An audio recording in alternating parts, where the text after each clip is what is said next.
An incident today at Ridgeway Market has sparked widespread concern. CCTV footage shows a heated altercation where a 73-year-old black male shopper appeared to be verbally mistreated during a confrontation with another customer. Authorities are now reviewing the footage as the community calls for accountability.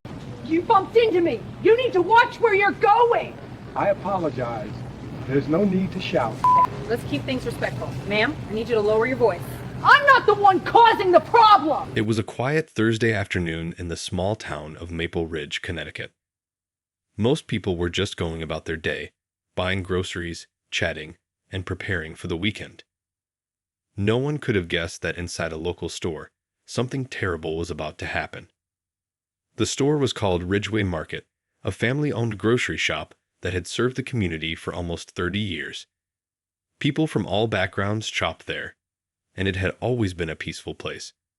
But on August 21st, 2025, that peace was broken in a shocking way. The victim was Mr. Harold Jenkins, a 73-year-old African-American man. He was a retired Navy veteran who had served his country proudly for 12 years. After leaving the Navy, Harold worked as a high school teacher for 3 decades, teaching history and mentoring hundreds of young students. He retired in 2015 and lived a calm, happy life with his wife of 48 years, Margaret. That day, Harold drove to Ridgeway Market to buy a few things for dinner. His list was simple: bread, milk, cereal, and vegetables.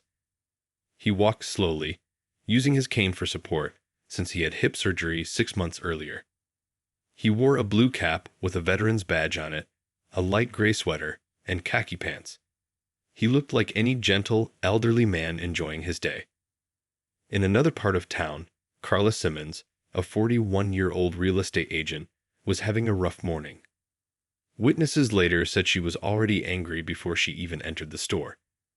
She had argued with the parking lot attendant about a space and stormed into the market, muttering under her breath. Harold was standing in the cereal aisle, comparing 2 brands of oatmeal. At that exact moment, Carla pushed her cart into the same aisle. Somehow, their carts lightly touched. Just a small bump that could have happened to anyone. Harold immediately looked up and said politely, "Oh, excuse me, ma'am. I'm sorry about that." Anyone else would have smiled and moved on, but not Carla. She stopped, turned around, and glared at Harold with fury. Witnesses later said her face looked twisted with anger. Harold, confused, tried to nod politely again and move away. But then, Carla exploded. The store's security camera recorded everything. Her voice was loud, her words filled with hate. She screamed at Harold, using the worst racial slurs anyone could imagine. "People like you shouldn't be allowed in stores like this," she shouted. "You're dirty. You don't belong in my neighborhood." The words stunned everyone nearby. Shoppers froze in disbelief. One woman quickly grabbed her children and walked away, afraid they might hear more of Carla's hateful rant. But Carla wasn't finished. She stepped closer to Harold, her finger inches from his face. "Go back to Africa," she yelled. "You people are ruining this country." Harold stood still, gripping his cane tightly. His voice was calm when he finally spoke.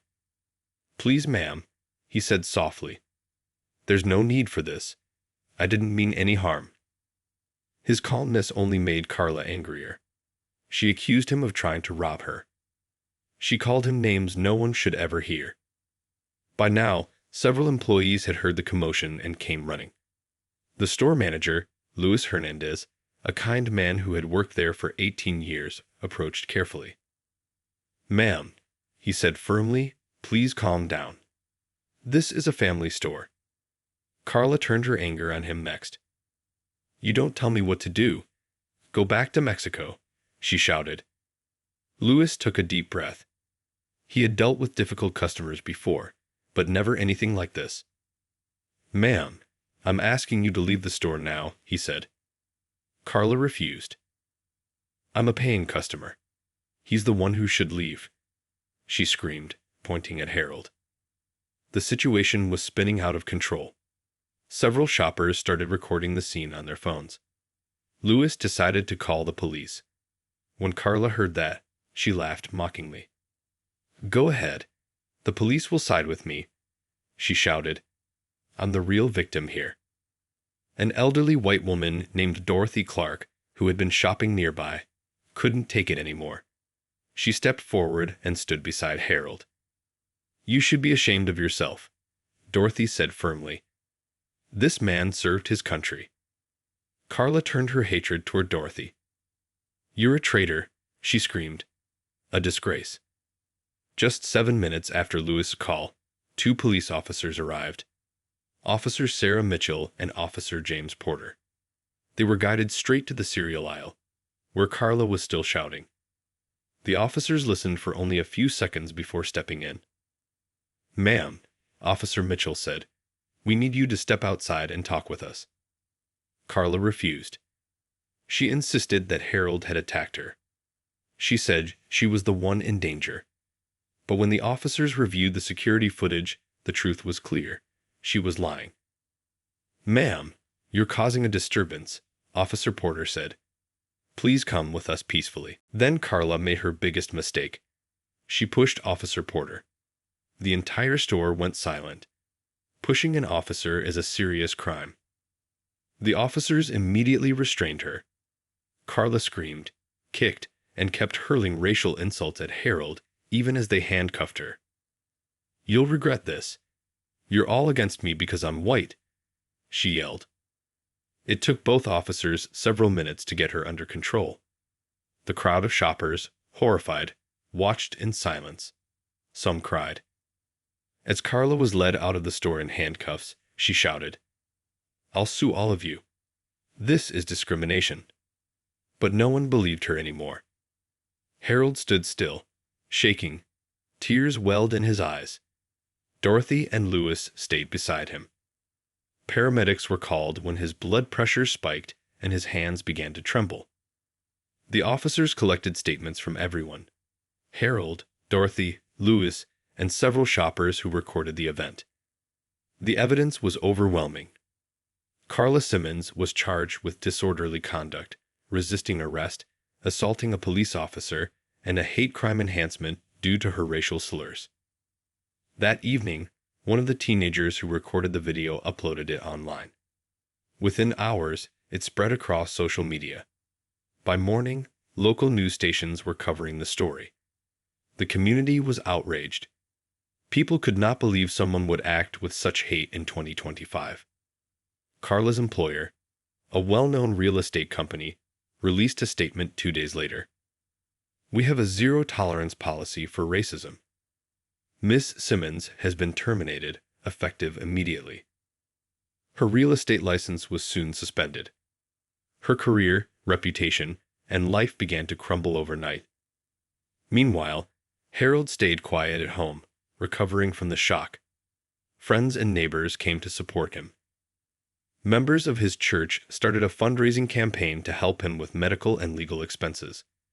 The community raised more than $50,000. But Harold, ever humble, donated most of it to charities that fight racism and support senior citizens. The story was just beginning. The video kept spreading, and soon, the entire state was talking about the Ridgeway Market hate crime. Reporters called it one of the clearest and most painful examples of racism caught on camera. Carla Simmons was about to face not just public outrage, but the full weight of the law. The days after Carla Simmons' arrest were filled with news reports, community meetings, and conversations about racism and justice. The video from Ridgeway Market continued to spread, appearing on television and social media platforms across the country. People everywhere were shocked by what they saw: an elderly African-American veteran being attacked with racial slurs in a public store, while calmly trying to defend himself. The story touched a nerve. Some said it was a reminder that hate still lived in society. Others said it showed why accountability was so important. Carla was taken to the local police station and booked on 4 charges: disorderly conduct, resisting arrest, assault on a police officer, and hate crime enhancement. The police released a statement confirming that her behavior had been deeply disturbing and racially motivated. When the local prosecutor's office reviewed the evidence, they decided to move quickly. The district attorney, Helen Ortiz, had a strong reputation for being fair but firm, especially in hate crime cases. After watching the footage and reading the witness statements, she decided to pursue the maximum penalty allowed by law. "We must send a clear message," Ortiz told reporters. "Hate crimes, especially against seniors, will not be tolerated in this county." 3 weeks after the incident, Carla appeared in court for the first time. She wore a plain gray suit and kept her hair neatly tied back. Gone was the angry, screaming woman from the video. Her lawyer, Mark Delaney, told the judge that Carla had been suffering from extreme emotional stress on the day of the incident. He argued that her actions were out of character. But the prosecutor disagreed. She showed clips from the video and read parts of witness statements aloud. The courtroom was silent except for the sound of Carla's voice in the video, yelling, insulting, and cursing. It was impossible to deny what had happened. The judge, a serious man named Judge Robert Kent, watched the footage carefully. When it ended, he looked at Carla and then said quietly, "The evidence here is clear. This case will move to trial." He refused her request for a lower bail, saying her behavior was too violent and unpredictable. Outside the courthouse, the community gathered. Some held signs reading "Justice for Harold" and "No Place for Hate." News cameras lined the street. The story had gone beyond Maple Ridge. It was now a national headline. Meanwhile, Harold Jenkins stayed mostly at home. He was still recovering emotionally and physically. He told a reporter in a short interview, "I've seen racism before. I grew up in the 1950s and 60s, so I know it well. But I truly thought things had changed. I thought we had come further than this." He said the hardest part was realizing that someone could hate him just for being who he was, not for anything he said or did. Harold's quiet dignity inspired people. Donations and letters poured in from across the country. A few veterans groups even visited him to thank him for his service and his courage. One letter from a high school student said, "Mr. Jenkins, you taught me that kindness is stronger than hate." The trial began in December 2025, almost 4 months after the incident. The courtroom was packed with reporters, civil rights activists, and local residents who wanted to see justice served. Carla sat at the defense table beside her lawyer. She looked calm but nervous. Her lawyer told the jury that Carla was a good person who made a terrible mistake. He asked them to consider her mental state and personal struggles. But the prosecution's case was strong and simple. District Attorney Ortiz presented the security footage first. Every word, every insult, every hateful phrase was clear. She then called witnesses one by one.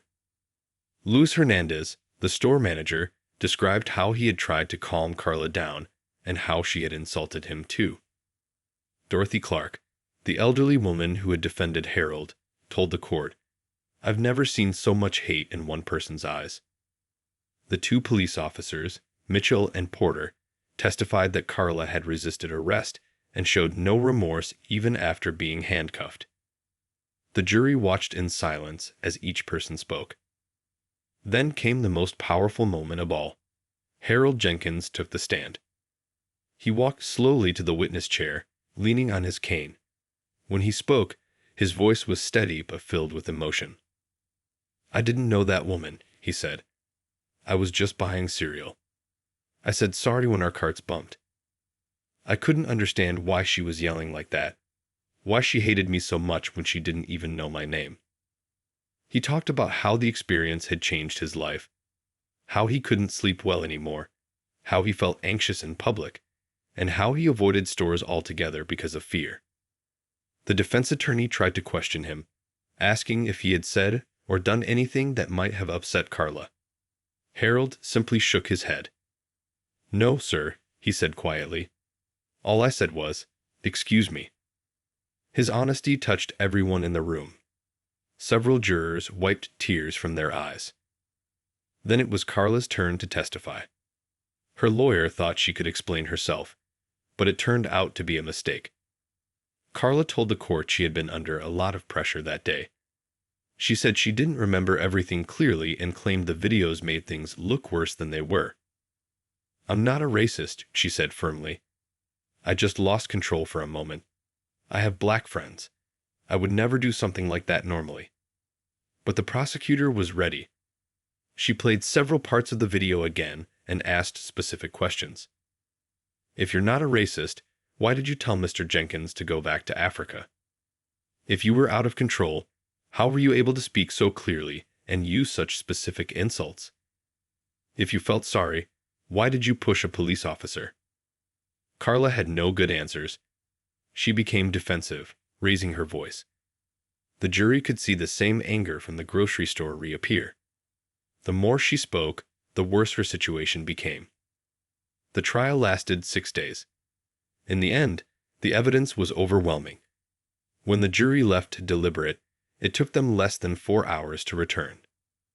The foreman stood up and read the verdict. "We find the defendant, Carla Simmons, guilty on all counts."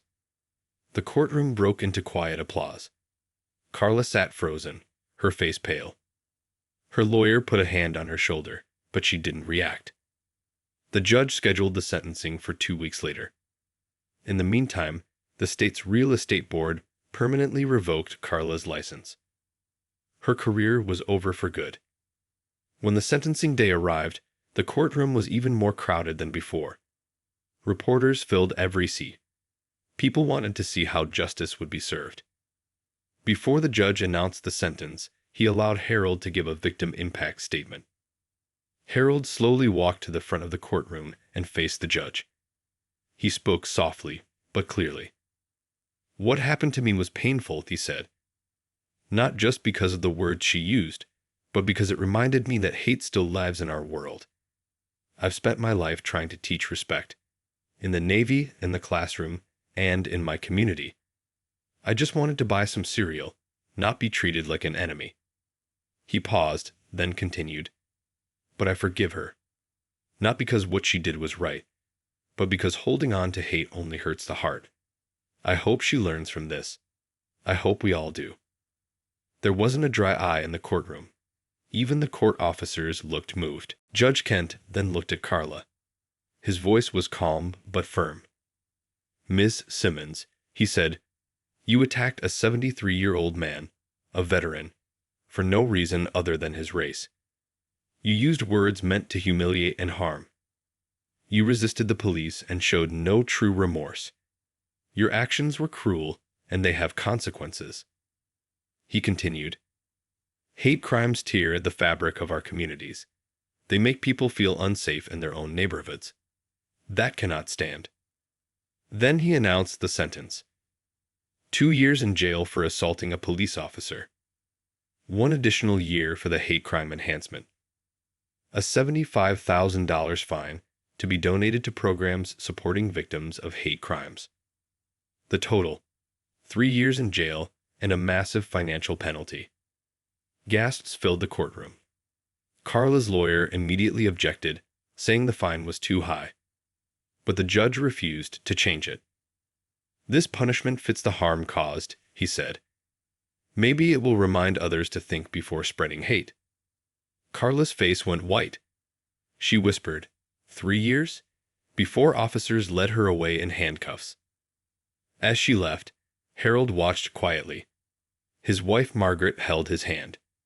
Justice had been served, not with anger, but with dignity. The community of Maple Ridge felt a sense of closure, but also reflection. People gathered that evening at a local church to talk about what had happened. One pastor said, "Let this not just be a punishment, but a lesson. Hate has no home here." But for Carla Simmons, her punishment was only beginning. She still had a civil lawsuit waiting for her, and the weight of her actions would follow her for years. When the courtroom doors closed behind Carla Simmons, the story didn't end there. It only began a new chapter, one that showed how deeply words and actions could affect a life, a family, and an entire community. The days following her sentencing were filled with reflection. News outlets continued to cover the story, calling it a turning point in Maple Ridge. People from across the country wrote about it, discussing the meaning of justice, forgiveness, and change. Harold Jenkins became a quiet symbol of dignity. He didn't seek attention or fame. When reporters came to his small home for interviews, he would often say, "I'm not a hero. I'm just a man who wants to live in peace." But his calm spirit touched many. Churches, schools, and community groups began to use his story as an example of how to respond to hate with strength and forgiveness. Local youth programs invited him to speak. Sometimes he accepted, but he always spoke humbly. "I'm not here to talk about hate," he would tell them. "I'm here to talk about how love can stand taller than hate. The louder the darkness, the brighter the light must be."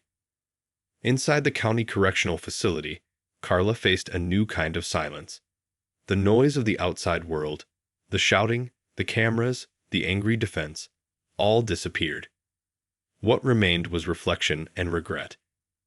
At first, she blamed everyone else, the media, the judge, the witnesses, even Harold himself. She wrote in her journal, "They destroyed my life over one mistake." But slowly, as weeks turned into months, something inside her began to shift. In prison, she was required to attend anger management classes and racial sensitivity counseling. At first, she resisted. She sat with folded arms, barely speaking. But one day during a group session, an older woman named Gloria Parker, a volunteer counselor, looked directly at her and said, "You can't heal what you won't admit." That night, Carla couldn't sleep. The counselor's words echoed in her mind. She began thinking back to that day in the store, the words she had said, the rage that had filled her, the fear in Harold's eyes.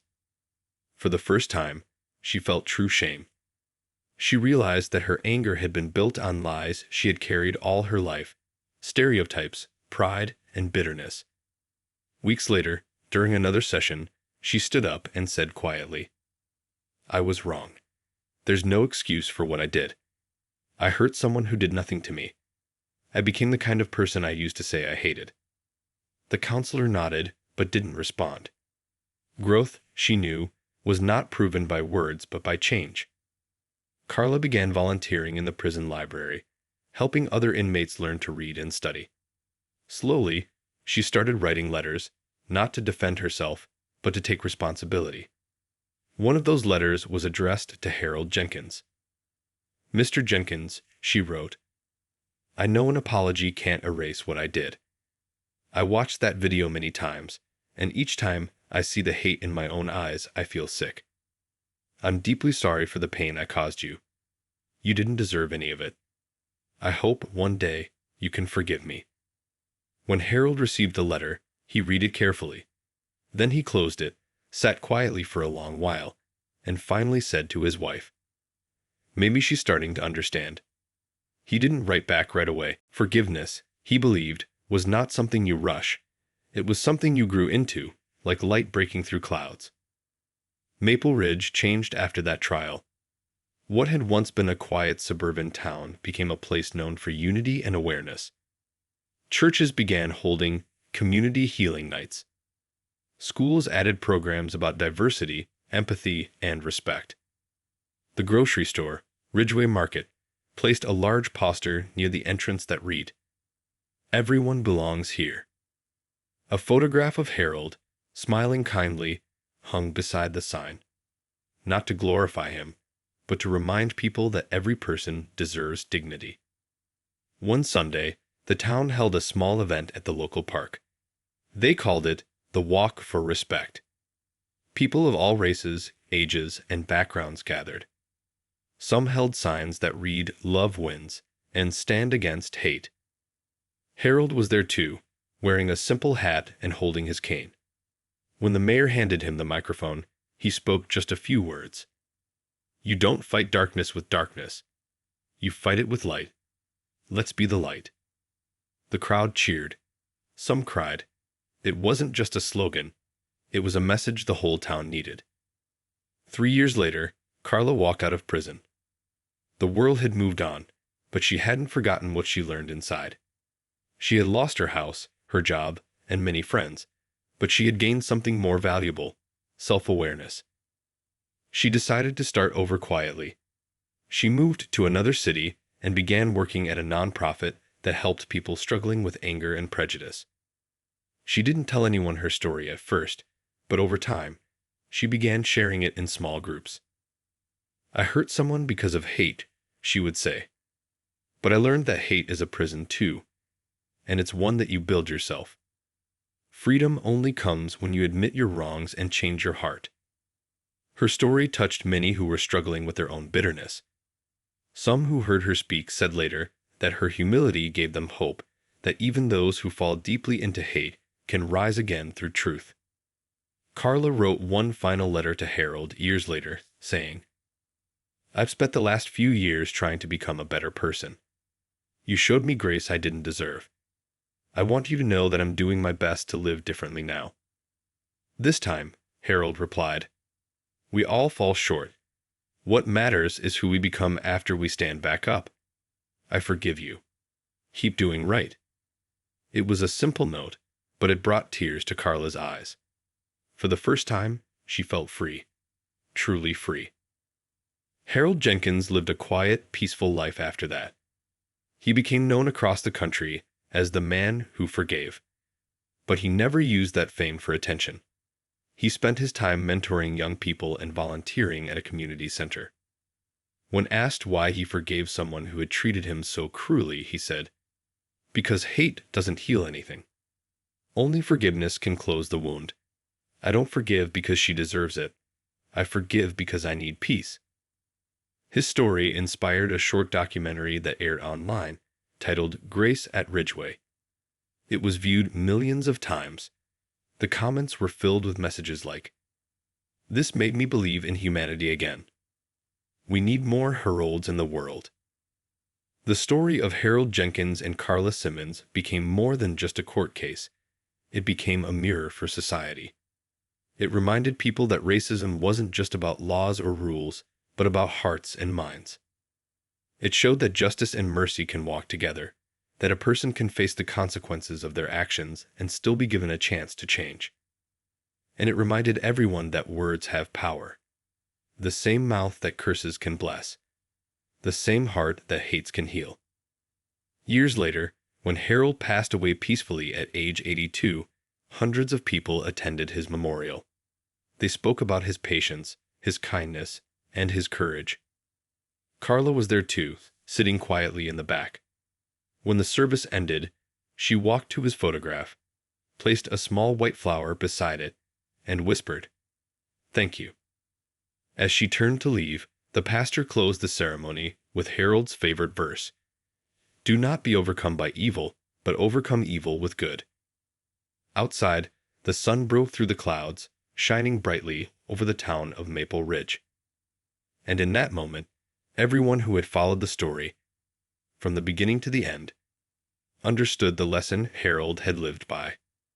Hate is loud, but love is stronger. When we rise above it, we rise together. If this story touched your heart, share it so others can learn from it too. Follow and subscribe to Black Arise, where truth, courage, and light always find a voice.